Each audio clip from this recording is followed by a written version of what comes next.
Hello everyone, আমি শর্মিষ্ঠা। আমার মাপিস magic চ্যানেলে আপনাদের অনেক অনেক স্বাগত জানাই। তো ছট পুজো উপলক্ষে আপনাদের অনেক অনেক শুভেচ্ছা, বড়দের প্রণাম, ছোটদের ভালোবাসা দিয়ে আমি আমার ব্লগটি শুরু করছি। তো আজ ছট পুজো। ছট পুজো বলতে আমরা জানি হিন্দু বর্ষপঞ্জি কার্তিক মাসের শুক্লপক্ষের ষষ্ঠী তিথিতে উদযাপিত একটি হিন্দু পার্বণ। সূর্যোপাসনার এই অনুপম লৌকিক উৎসব পূর্ব ভারতের বিহার, ঝাড়খণ্ড, পূর্ব উত্তর প্রদেশ, পশ্চিমবঙ্গের দক্ষিণে এবং নেপালের তরাই অঞ্চলে পালিত হয়ে থাকে। ধীরে ধীরে এই পার্বণটি প্রবাসী ভারতীয়দের মধ্যেও বিশ্বজুড়ে প্রচলিত হয়ে উঠেছে।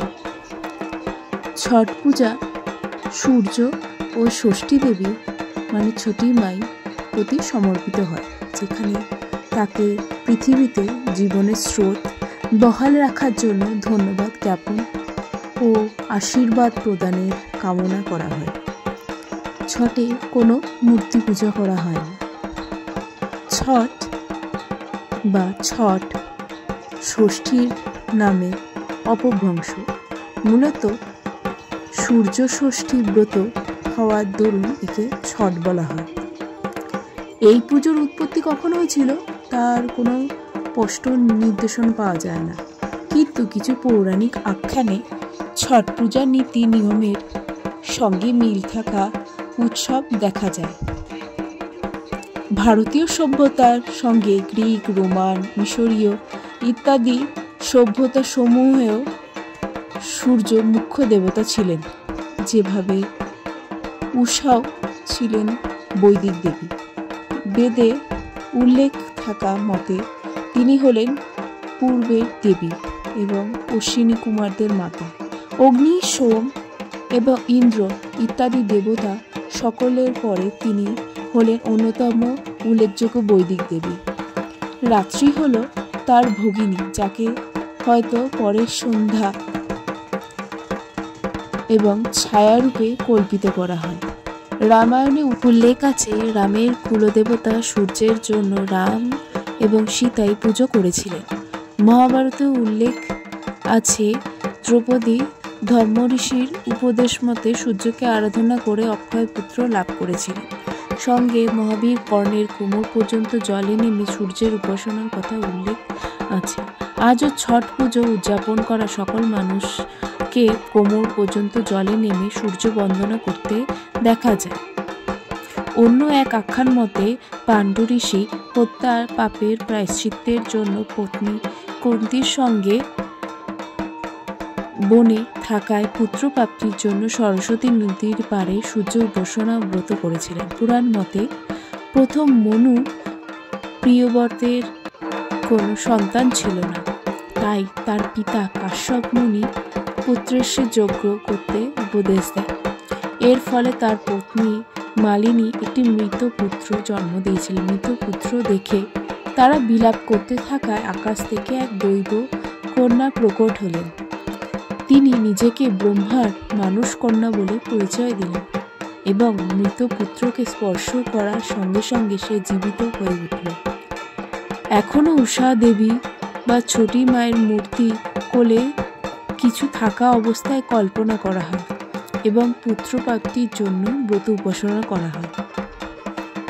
পুজোর দুদিন আগে লাউ ভাত এবং একদিন আগে দুধ ভাত খাওয়ার পর 36 ঘন্টা এক কঠোর ব্রত পালন করতে হয়। পুজোয় সম্পূর্ণ সাত্ত্বিক নৈবেদ্য ইত্যাদি কুলো, ডালা এবং পাঁচিতে রেখে উৎসর্গ করা হয়। বিভিন্ন ফলমূল, মিষ্টি ইত্যাদির সঙ্গে পরম্পরাগত বিহারি লোকখাদ্য ঠেকুয়া প্রস্তুত করে নৈবেদ্য রূপে প্রদান করা হয়।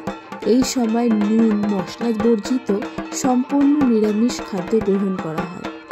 পূজার শেষে আত্মীয় স্বজন প্রতিবেশীদের প্রসাদ বিতরণ করে এই পুজোর অন্যতম নিয়ম। 4 দিনের এই ব্রতের প্রথম দিনে ব্রতধারী বাড়িঘর পরিষ্কার করে স্নান সেরে শ্রদ্ধাচারে নিরামিষ ভোজন করেন, যাকে নহায় খায় বলা হয়। পরদিন থেকে উপবাস শুরু। ব্রতী দিনভর নির্জলা উপবাস পালন করে তারপর সন্ধ্যায় পুজোর শেষে ক্ষীরের ভোগ গ্রহণ করে। এটি খরনা নামে পরিচিত। তৃতীয় দিন নিকটবর্তী নদী বা জলাশয়ের ঘাটে গিয়ে অন্যান্য ব্রতীর সাথে অস্তগামী সূর্যকে অর্ঘ্য অর্থাৎ দুধ অর্পণ করা হয়।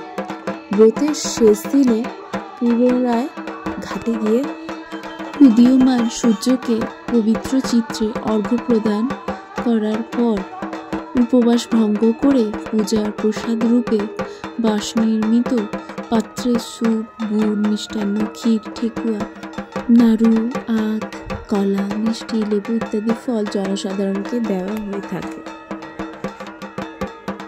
বিভিন্ন নদীর ধারে বা পুকুর ঘাটে, নদীর ধারগুলোতে এরকম সূর্য মন্দির করে পুজোর ব্যবস্থা করা হয়েছে, যাতে ছট পুজোর দিন জনসাধারণ যাতে সুষ্ঠুভাবে এখানে পূজা অর্চনা করতে পারে। তার সাথে সাথে অনেক জায়গায়, যেখানে অনেক বড় জায়গা, সেখানে মেলাও হয়। প্রচুর মানুষ মেলাতে ভিড় করে। প্রচুর বাঙালি মানুষও দেখতে আসেন ছট পুজো কীভাবে হচ্ছে, ওনারা দেখতেই পাচ্ছেন। তো এটা হচ্ছে বর্ধমানে সরমলা মন্দির পেরিয়ে যে বাঁকা ব্রিজটা, সেখানেই একটা সূর্য মন্দির আছে। তো সেখানে আমরা দর্শন করে প্রণাম জানান এবং মনের বাসনা জানান ঠাকুরকে, যাতে আগামী বছরও খুব সুন্দরভাবে সবার জীবন আলোয় আলোকিত হয়ে উঠতে পারে। সবাই ভালো থাকুন, এটাই ঠাকুরের কাছে প্রার্থনা করি। সবাই সুস্থ থাকুন। ভিডিওটি ভালো লাগলে লাইক, কমেন্ট, শেয়ার, সাবস্ক্রাইব করে দেবেন, বেল আইকনটি অন রাখবেন। যদি আমার কোনো কিছু তথ্য যদি ভুল হয়ে থাকে বা হয়তো আমার না জানা বা কোনো কারণে ভুলবশত আমি হয়তো ভুল বলে দিয়ে থাকি, তো তার জন্য ক্ষমা প্রার্থনীয়। কারণ আমি অনেক কিছু নিয়ম জানি না এখানে এই পুজো। যারা জানেন কাইন্ডলি আরও যদি কোনো ইনফরমেশন থাকে অবশ্যই আমাকে জানাবেন। আমার যদি কোনো ভুল হয়ে থাকে, তো আপনারা ভালো থাকবেন, সুস্থ থাকবেন। আবার দেখাবে পরের একটি ভিডিওতে। খুব ভালো থাকুন, সুস্থ থাকুন। ঠাকুরের কাছে প্রার্থনা করি আপনাদের সব রকম মনস্কামনা যেন পূর্ণ হয়। আবার দেখাবে পরের একটি ভিডিওতে। নমস্কার।